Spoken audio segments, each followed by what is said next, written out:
Today on 34O, I'm honored to welcome Samantha Spiro, writer, speaker, spiritual psychotherapist, and co-author with her partner Sen Prem of Beyond Bullshit to Bliss and The Lie About Love. In this first part of our conversation, we explore what actually happens when pain shows up in relationships, in the nervous system, in the body, and in the moments where connection quietly starts to disappear. This is not a conversation about fixing relationships or decoding men and women. It's about capacity, about what happens when pain isn't met, how self-protection replaces contact, and why love often collapses, not because of lack of desire, but because discomfort feels unsafe to stay with. This is a grounded, honest exploration of emotional pain, presence, and the patterns we carry from childhood, culture, and survival into adult love. Let's begin. Sam, I'm really glad to have you here. Welcome. Hi, Henrik. Thank you so much for having me on this podcast. I'm really excited to talk with you and to your audience about pain and love and presence and how to shift.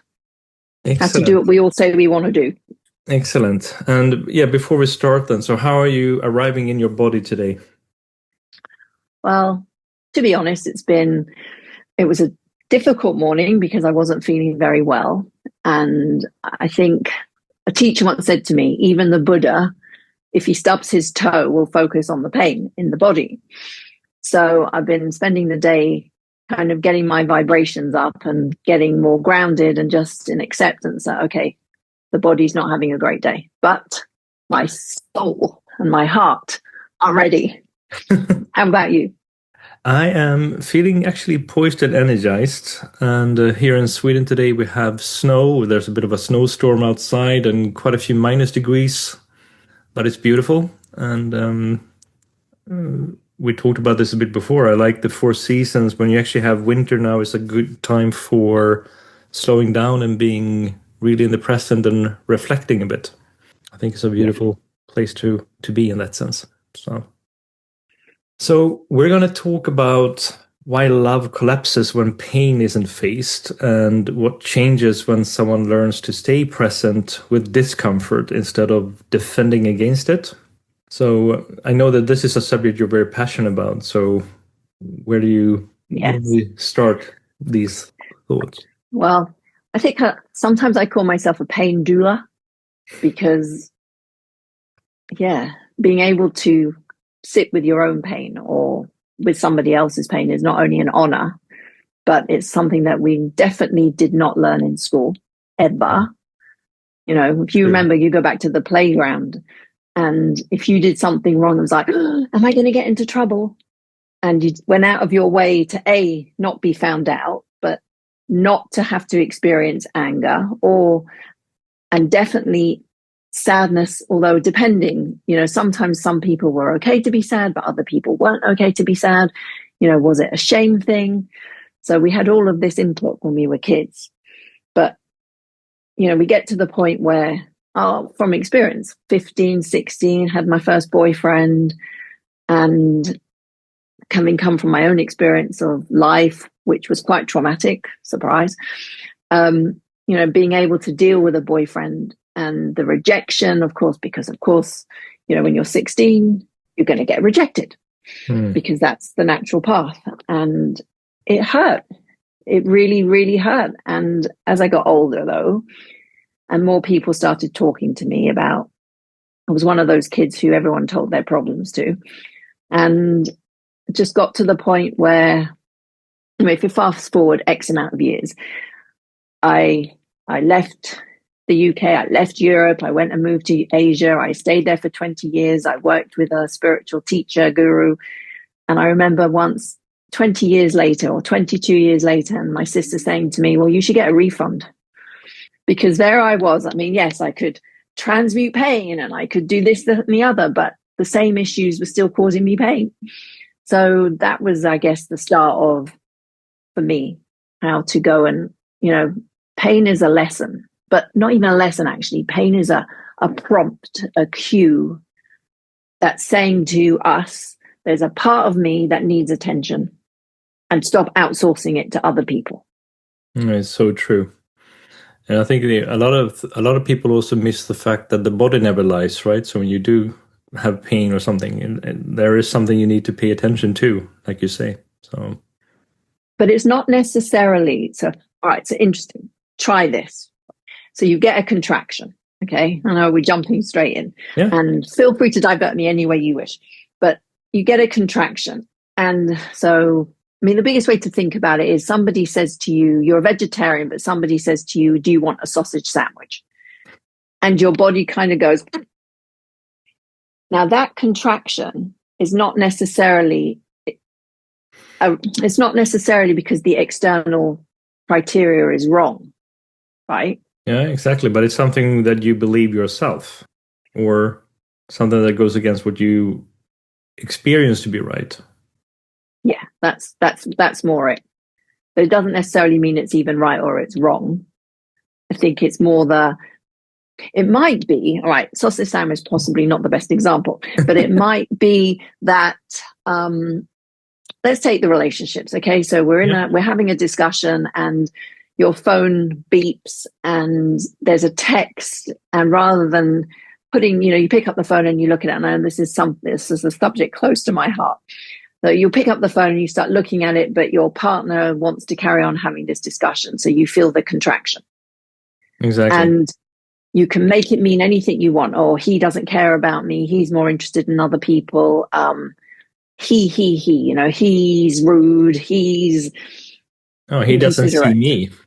Yes. Or you can take it inside and go, okay, this is something in me. It's triggered me. And rightly or wrong, it might be him. He might do it all the time, or it might have been he had an urgent work text, or his mum's in the hospital, or his son needs picking up, or any millions of scenarios. Yeah. But we will make it mean something. We will make that pain mean something based on us. Yeah. Which is not necessarily true, which needs the challenge.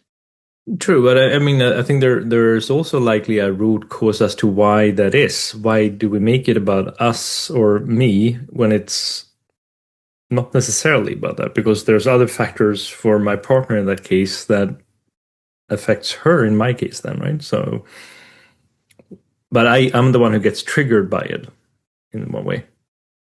In that you sense, get triggered by it because, so if you think about it, Aristotle said, I have to be careful. But Aristotle said, give me the boy at 7 or 8 and I'll give you the man.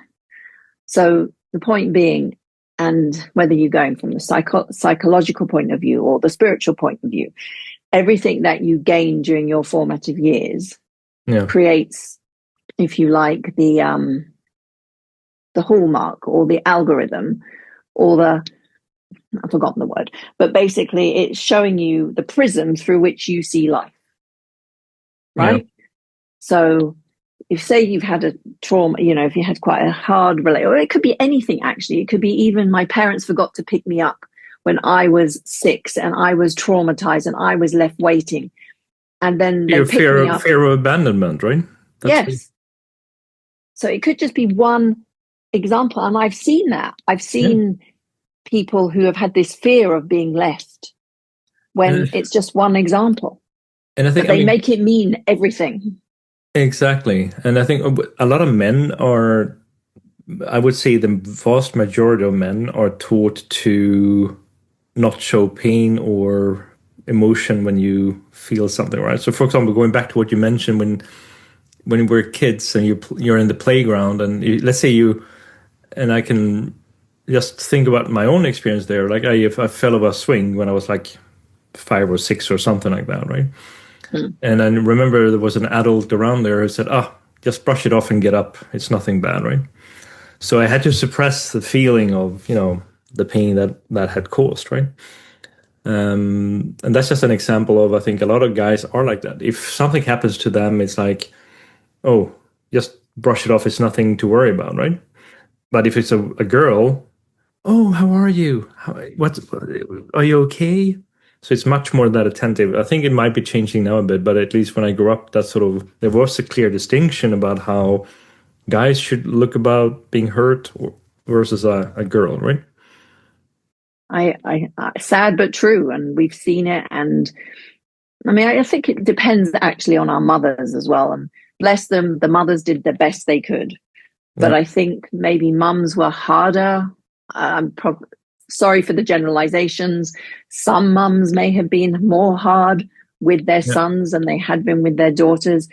And I think it's quite sad, really, that, boys, especially, in the couple of generations, our generation and the older ones, where they were, as you said, not allowed to not even process the pain. They weren't even given the option or the conversation or the teaching of, okay, you're upset, you're winded, you're hurt, tell me how you're feeling. So Exactly. how can they know? Exactly. And I can see this also. One other good example with this is in sports, right? And I've seen this. I can sometimes think about two examples when you have on one side, there's a father who might have a son and he's like really pushing his son to win all the time and gets really angry if he would even lose, right? Yeah. And the other father is more like, okay, learn from that experience. What did you learn from the loss? How do you make yourself grow from that, right? And there's a Yeah. subtlety and difference there that I think the son with the father who would encourage him to embrace the loss, I think that actually helps to make him grow and become more resilient and not afraid of losing in the future, right? And actually become stronger in that sense. Completely. And what you said was interesting as well, Henry, because I think the second father is actually allowing his kid to have more empathy for his loss, which would then allow him to have more empathy for others as he grows up, because he doesn't judge losing. The first father or the mother who's, with the stick, if you give the stick, all you're going to get back is stick. If you give the carrot or the understanding, you get back more understanding. Exactly. I think it's so true. And I think that goes back to what I believe in life in general. What you give out in the life, you get back in multitude, right? Yeah. So karma, cause and effect. Yeah. But what I think is, it's not a quality that we are all born with, this empathy and this ability to deal with our pain. And yes, we can learn it, but we have to want to learn it. And that starts with awareness in the first place, right? You need to become somewhat aware about yourself, I guess, to even know that you have to learn it, right? Yeah. And to be okay with your own suffering. Because come on, as you said, from the age, when you fell off at 5? And if that's one of your earliest memories, that's a memory of your inner child having suffered. Yeah, exactly. And I mean, I have a few other memories as well, but they're all the memories I have from that age is majority of them, I would say, are when something major is happening to you, right? Even when you're a kid. So that's sort of how I would look at it. I'm going to play devil's advocate here. And from what I know of you, so you've been on a journey with pain. Yeah. Haven't you? And on accepting pain. And you've softened towards your pain. Yeah. And it sounds like you have learned to go through fight, flight, freeze, or fawn to be more present with it. And you're embodying it. It is doable, right? It's very, it's very definitely doable. And I think the benefit with it, I mean, I'm not going to say it's easy. It's not just something you go and do and then, oh, now I'm much more present and enjoying pain. It's not about that, but it takes work. But I would say that the benefits with it, the quality of the relationships I have with partners or my kids, I would say the relationship with my kids is probably the best one, I would say, right? Where I can see it actually is transforming a bit more how they're both opening up. They feel more secure. And I mean, I was in the corporate world for a long time before, and I was very much more about me, and not seeing outside of that, right? And in one way, then neglecting them or not seeing my kids for what they needed from me, right? Yeah. And I think now they're much more feeling like they can open up and they can share and they feel more safe with me, right? In that sense. So is this the direct mirror? So this is coming back to the cause and effect that you've taken on the journey to work with yourself, not as an example, and you're this seeing this is one of the more blossom. Yeah, this is one of the most strongest examples I can give, right, on a personal level about how like my son was opening up to me just the other day about how he's now interested in two girls, or actually he's more interested in one girl.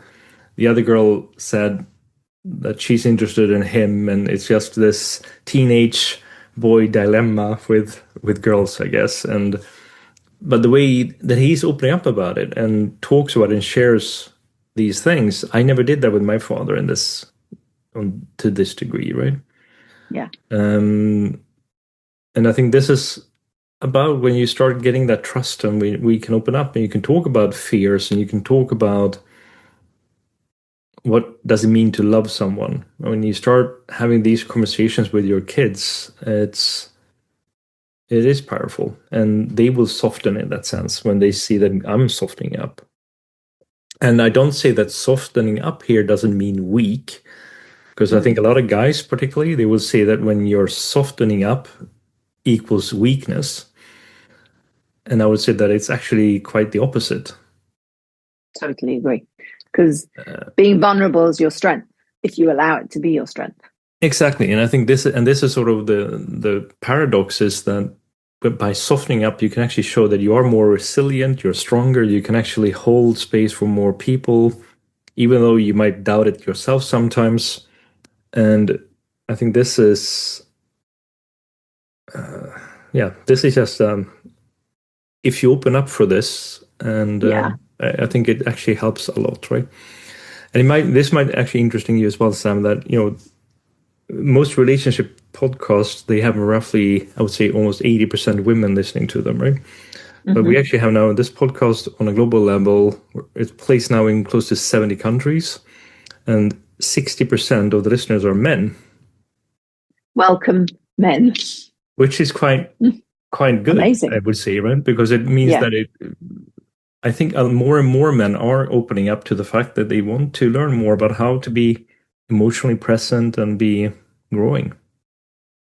So, and that's a great statistic to know. And I would say from my experience that the one thing that gets most men, guys, is that when they're getting feedback, they feel threatened, or that they feel that it's an attack. And jump in anytime. Yeah. That if, as a woman, when, if it's something, say you want a better relationship, you want to learn how to be more present to her. Well, I think I would start with, how can I watch? First of all, do I know myself enough to know when I get triggered? Like, as we were saying before. So if I know that my triggers are, for example, I can't handle it if she cries, or I can't handle it if she's not feeling well, or I can't handle it, what other things would there be? If she's not tidy enough, or numerous millions of triggers that all of us can have. Or that I get nagged on for small things all the time, that I'm wearing the wrong shirt or not. I have a hole in a sock or something like that, right? It might be all sorts of things. Yeah. So the question is, how do I deal with the information that I'm getting? Yeah. And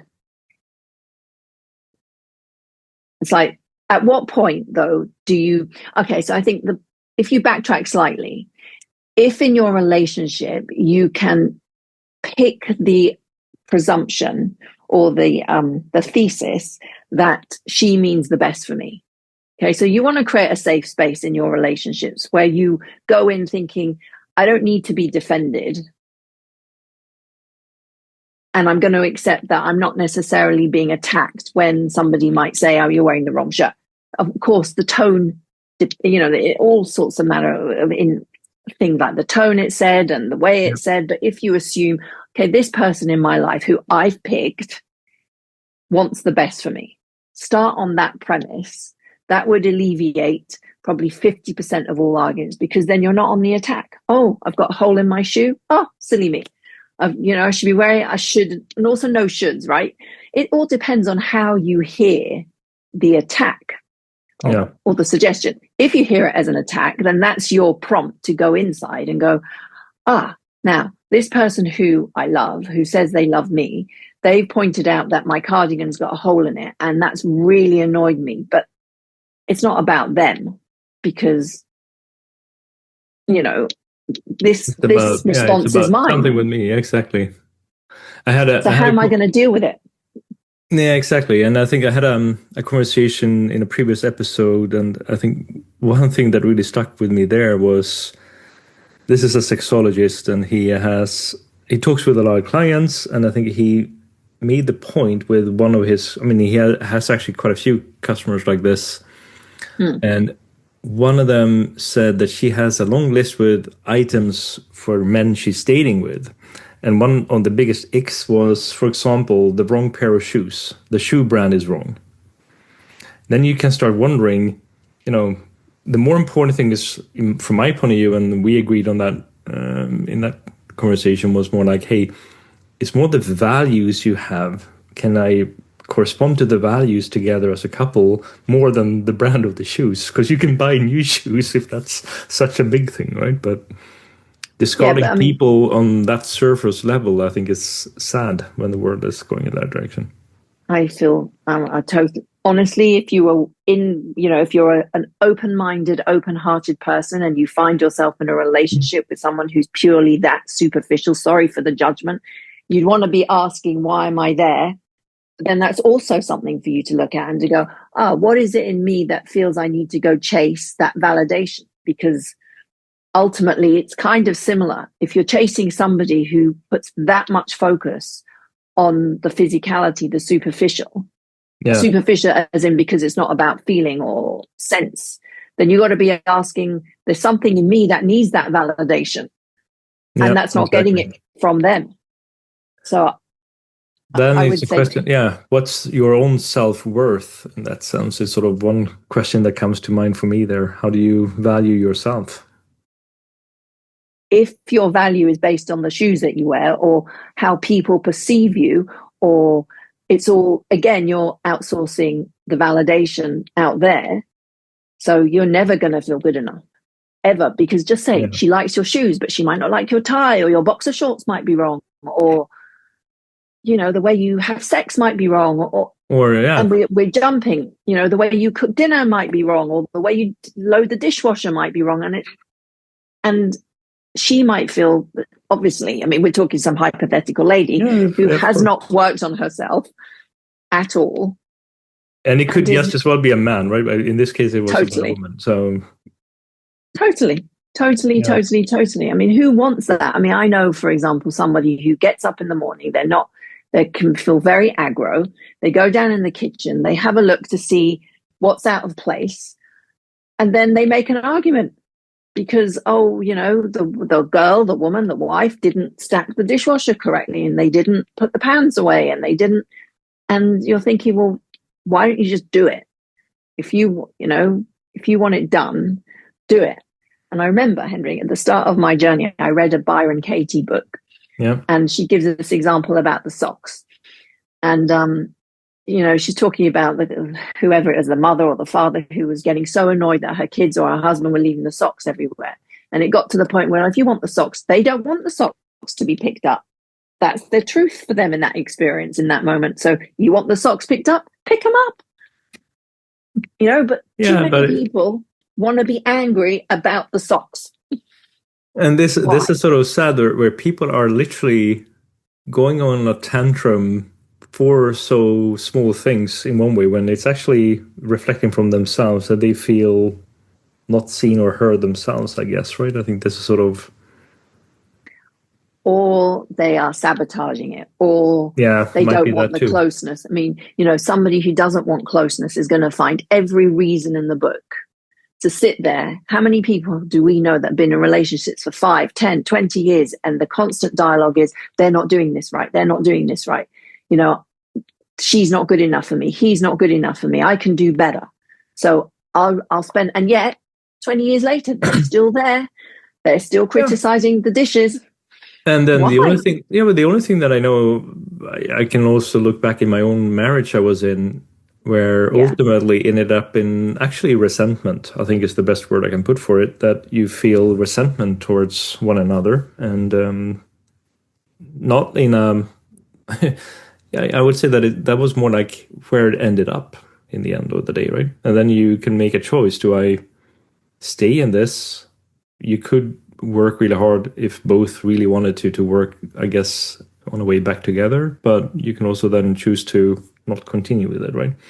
If you feel like you're agree. compromising yourself. I totally agree with you. But if you leave somebody on that note, then you haven't processed the hurts along the way. So odds on you'll jump into another relationship and you won't talk about the hurts. The quickest way to come back to love is if you can say, that hurt me, even if Mm. they don't understand, but to be able to voice it, for them to hear you as best they can, and for you to hear them as best you can. Yeah, Because I would agree it with that. gets rid of resentment very, very fast, right? Yeah, I mean, I went into another relationship after my marriage, and Yeah, I what I learned in that journey was that there were so many things, to your point, that I had not processed myself. yeah, And I was acting in a very different way in that relationship than I was in my marriage. yeah, And I saw things in myself that I'm probably not proud of. But at the same time, also realizing that actually means that I do have to work on myself quite a lot as a but result from that, right? yeah. And it sounds like I think I never see a relationship has failed. You were together for 20 plus years. Yeah. I mean, on the one hand, you can say if shoulda, woulda, coulda, if had I had done things No, differently, it might have been different, or I did the best I could with what I knew at the time. I did, and I would frame it like this: I have the utmost love and respect for my ex-wife. We have a very dear relationship today, where we can communicate really well about each other, but more importantly, also about our kids.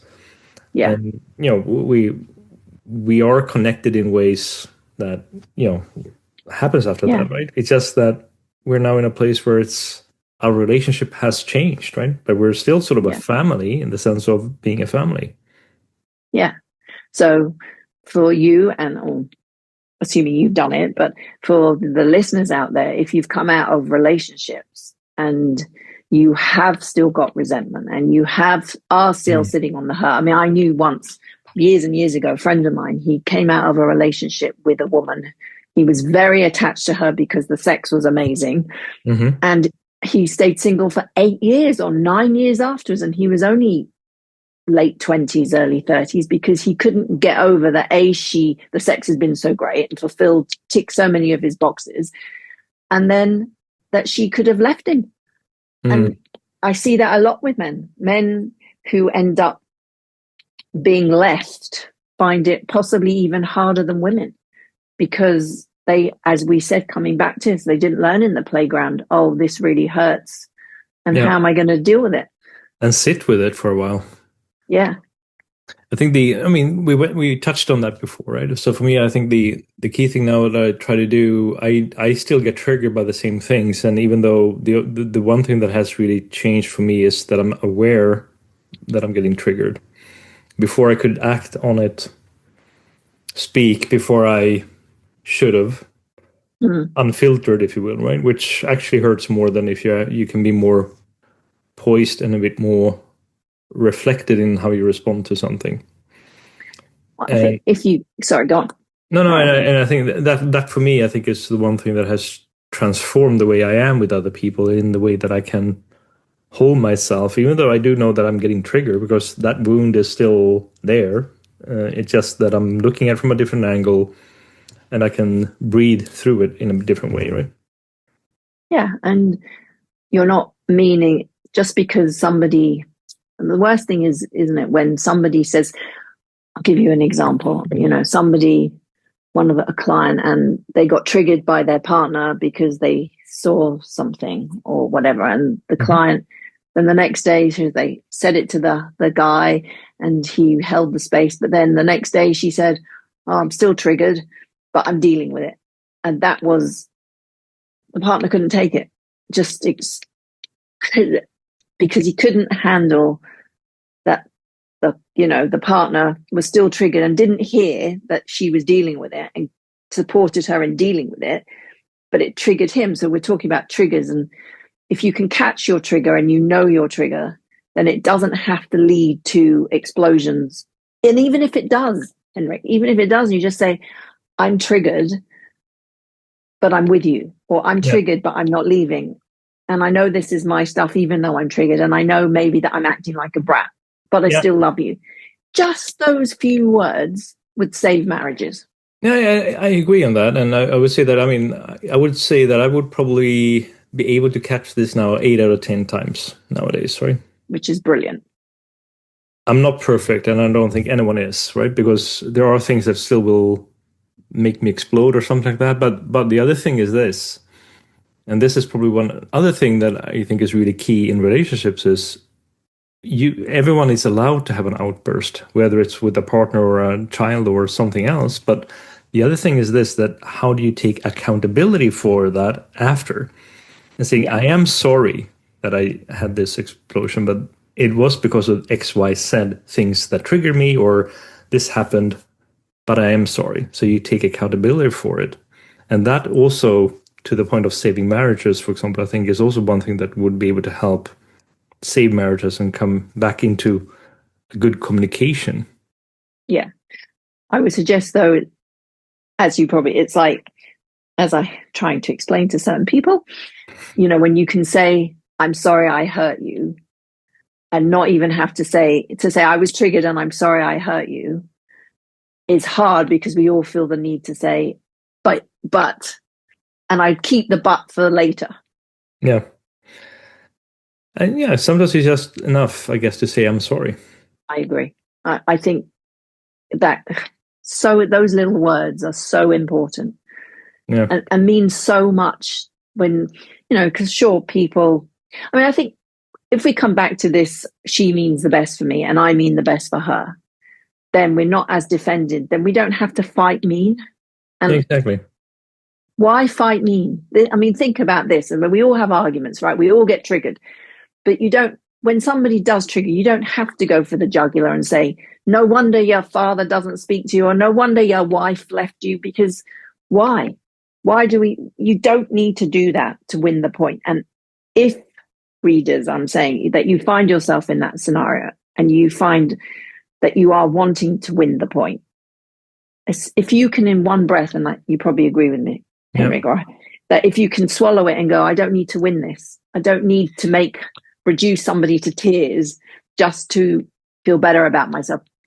And even if you do, what is this telling me about me? What have I got to work on in myself? Why am I feeling so like I need to annihilate somebody else for hitting my wound? Exactly that, right? And I think this is where a lot of relationships today, people are going, and this is romantic, it can also be at work or whatever. People go into an argument about winning the argument instead of seeing it's you and me against a problem we have. It's not me and you against each other. Yeah, 100%. And that's something you're not the villain. Yeah, no, exactly. Nor are you, right? So we're not the villains here. We have a problem. We need to see that it's the problem we need to fix. It's not about me winning the argument against you. Yeah. I think that's a powerful realization for a lot of people. I agree. And go slightly further is that we are 7 billion people on the planet, and every one of us is wired differently. Yeah. So what's obvious to you is not necessarily obvious to me. And what's common sense to you is not common sense to me. Or what's common sense to me might not be common sense to you. Yeah, exactly. And then you can even take it up here. What's real? What's truth? Truth for you might be slightly different for me, depending on which angle we're looking at truth from. Question close to my heart. Which is that's an interesting way to look at it as well, right? But depending on the view you're looking at it. Oh, yeah, that's a philosophical one. But yes. yeah, so what do you feel really actually happens though in the nervous system when we go through this emotional pain, and particularly in intimate relationships? Because I think that's where we are most vulnerable, whether we're men or women. But what actually happens in the nervous system when we see the emotional pain? Well, we can feel it, right? So somebody says something, it comes into our system, it feels a bit like a bullet. If you slowed it right down, it's almost like, and you feel the contraction inside. Now, you're either going to go into fight, flight, freeze, or fawn. So fight is you argue, freeze is you go numb and withdraw. Flight is you want to run, so you move either physically or you just close down completely. Or fawn, you for the anxiously attached of us, we'll go into people pleasing or I'm sorry just to keep the peace. But if you're doing it from that stage, then it doesn't really work at that point. But inside the body, the chest will tighten. That's always the cue. The chest tightens. And 99% of people will just go into self-protection. We're talking about, if you get nothing else from this call, it's okay, when my chest tightens like that, I'm going to take a breath. I'm going to slow it down. And I'm not going to close down, because that's what happens. So you take your attention away from the connection into self-protection. And that's, if it carried on like that, that's the death of the relationship. If you can bounce back after that, there's hope. That's powerful. I mean, I think the vast majority of people have felt that contraction and reaction and self-protection. I think that's ultimately, it's a fear we have, but that's also the fear that has kept us alive for as long as we are, right? 100%. Because the mind is, oh, look, the limbic system, or the reptilian one. Or how can I protect you? We have to solve the problem. We have to go and kill the deer or the mammoth, or we have to find shelter and eat. So, in fact, the mind was never meant to deal with your emotions. The body deals with the emotions. Yeah, exactly. But I mean, and then at what moment, though, does that self-protection replace contact or connection? So say, think back to the last time somebody said, your partner or an ex-partner said something to you that hurt, and you can feel it in the chest. So the process is slow it down, get back into the body. So it's not about what they said. It's about what you felt. Yeah. The body went, the heart energy starts to slow down, and you feel it because you go numb. And it's like, you get those words in your head like, I don't care, or worse, right? Screw him, screw her. I'm not going, it's like I'm done. Yeah. And suddenly you can feel that the energy around your heart, of course, it's still pumping because it's physiological, but emotionally, you just feel there's no heart connection. Yeah. And then you're in self-protection because what they said hurt me, rather than slowing it down, going, oh, look, this is like a bullet. It's come into me. It shattered me.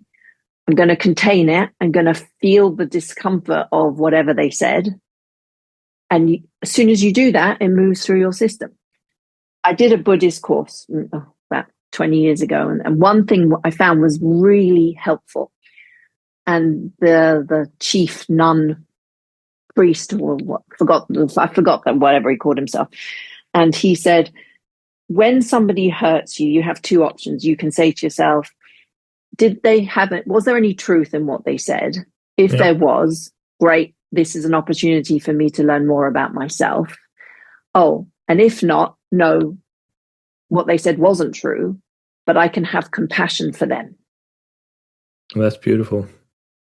And imagine if we all took every time somebody criticized us going forward as, is it true? Great. Okay, what do I need to work on? Okay, I'll go work on it. Or no, that's their stuff. They're projecting it. I'll have compassion because they're obviously not where I am. No, not superiority wise. That was, flippant joke, but kind of helps. There's a scene in a movie, going back to actually what you said there, with there's a bullet coming at me and that you need to slow it down so you can see the bullet coming your way. And there's in the movie Matrix, there's a scene where Neo has sort of been reborn and he starts seeing the code behind it and he sees the bullets coming and he can stop the bullets and then they fall down. It's a classic scene. And I haven't seen The Matrix, but I'm going tingly because that's exactly the metaphor. No, because that's just the it's a classic movie, right? But it's just that scene in its own right is just exactly what I got in mind when because the guy, I mean, the main character has been obviously going through a lot of turmoil and then has been more enlightened, if you will, and then sees the code behind and then can stop it. So it's a great metaphor to your point. I agree. So if you saw now, anytime you get that contraction, it's kind of saying to you, pay attention to this because you've closed your heart energy down. They haven't made you close your heart energy down. The people closest to you are the ones that will press your buttons the most because they are closest to you. Yeah. They are there to wake you up. And it's for me, I think if you only sit and work on yourself and you do that in isolation and you're in a hut somewhere and that's where you are, you're not going to be confronted with other people, right? And I think it's mainly when you are in a long-term relationship is truly when you will get triggered, when you will have all the buttons pressed, if you will, right? Yeah. Because remember, if you want, say, I'm assuming that the most of our listeners here are actually, they want more of an evolved relationship. If you want a more evolved relationship, you have to accept your partner's going to be more evolved and she is going to probably sit there, or you're going to sit there, vice versa, and go, well, here's the mirror, darling. And I'm not moving the mirror and you can shout and scream and rant and rave, but here's the mirror. I remember this. I did an exercise. So this is actually quite a long time ago. This was back in, I think it was like in 2012.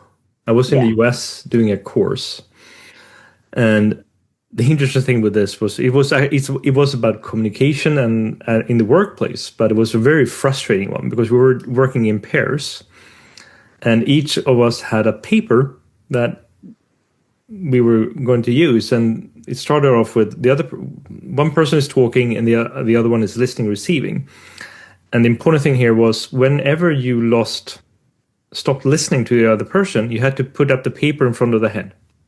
And it happened quite a lot. And it was so frustrating because you see there's a paper going up in front of the face of the other person when they lose contact with what you're saying or not listening to what you're saying.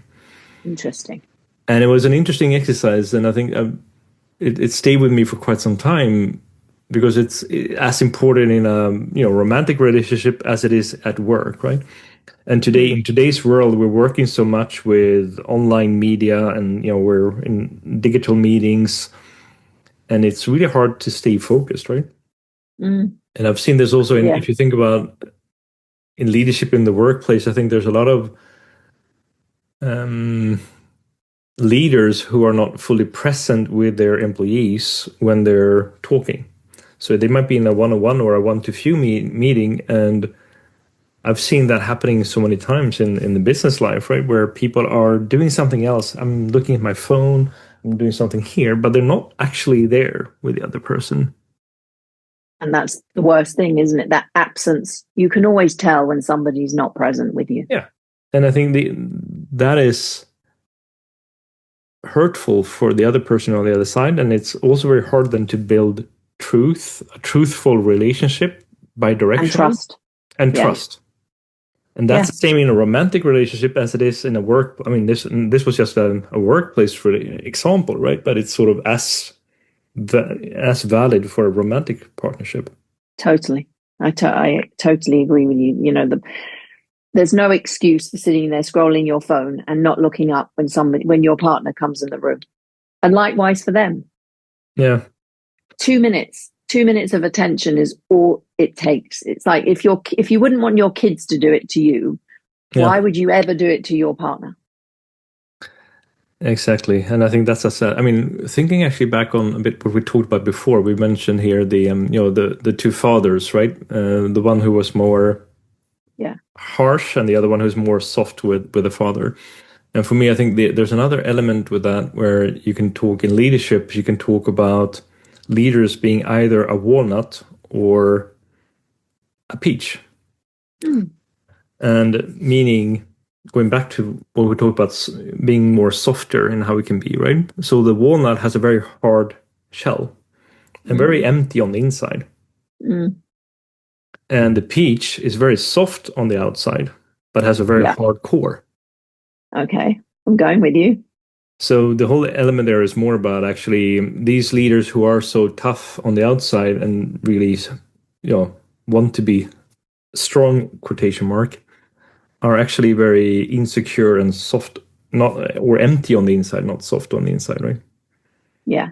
And if you are more soft in the way you are leading and how you are poising yourself, you're quite likely being much more resilient and stronger on the inside. And able to hold yourself. And being able to hold yourself and be working through these tough situations that you have in corporate business life or in your personal life for that matter. Yeah. So, like you, I was in corporate for 25 years, 30, and had some great bosses and had some terrible bosses. And Yeah. the ones that, and they were men, were they? Some women, but mostly men. And the best men leaders that I worked with were those who had the greatest emotional EQ, who could handle me as a woman or any other woman or any other employee having a bad day. Yeah.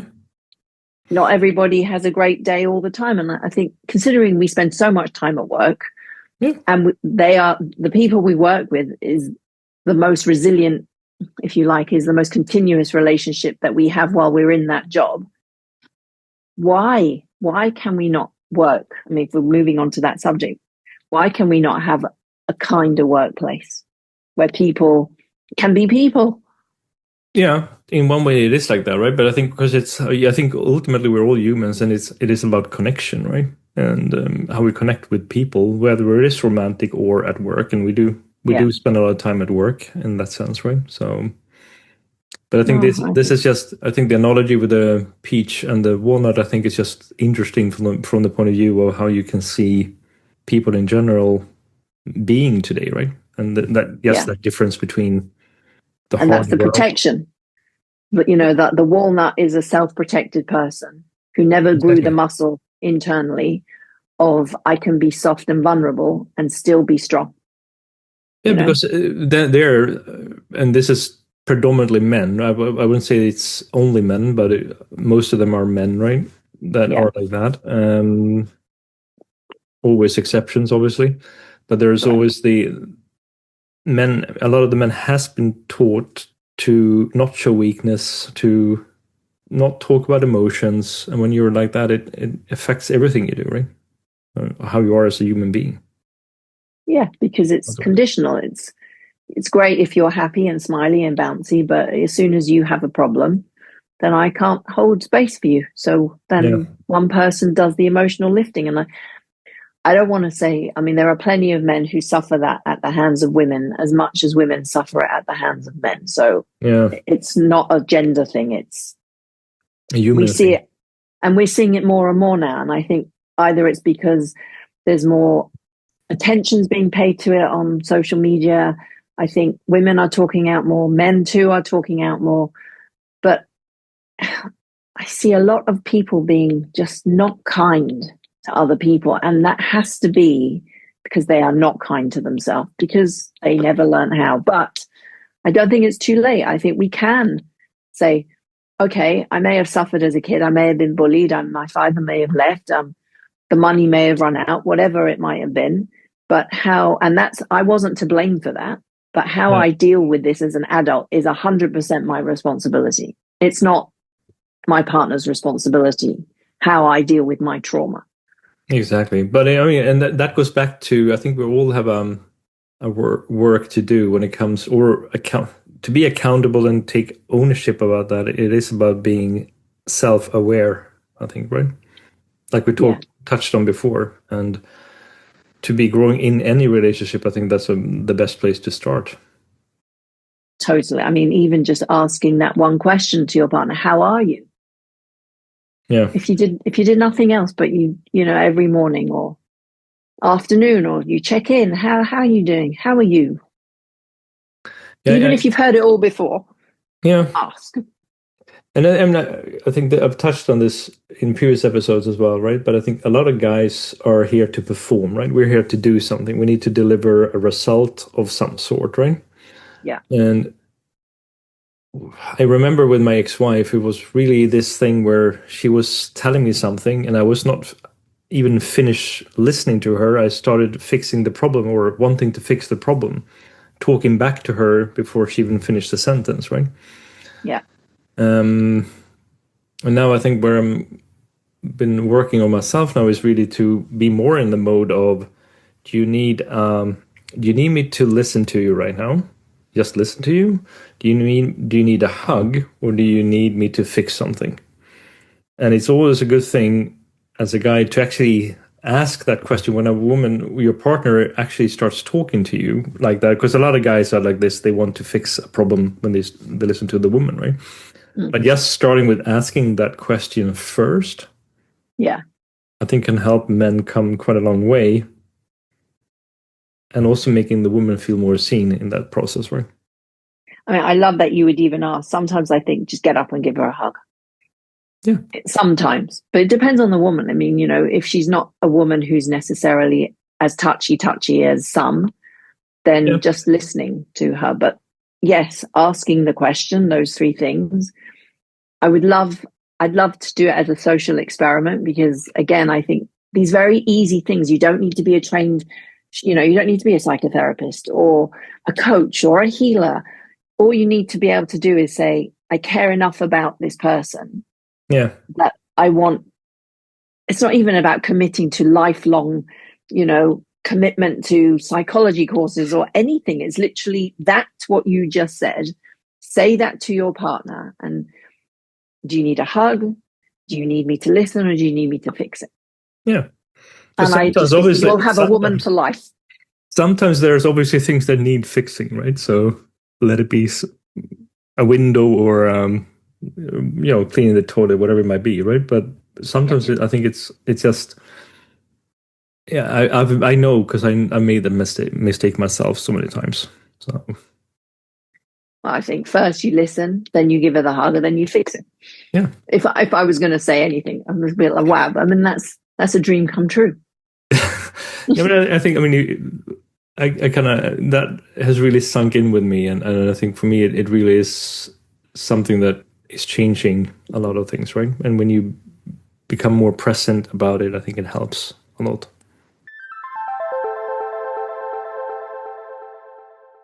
Thank you for listening to part 1 of this conversation with Samantha Spiro. What we explored here wasn't about solutions, but about seeing clearly, about noticing how pain, when unmet, slowly turns into protection, distance, and misunderstanding. In the next episode, we'll shift into what actually changes when someone learns to stay present with discomfort, how capacity is built, how safety grows, and how contact can return. You'll also hear us explore practical, embodied ways of being with another person without trying to fix, defend, or disappear. And before we meet again, take a moment to reflect. Are you a walnut or a peach? I'll see you in part 2. Stay open, stay honest, and stay present.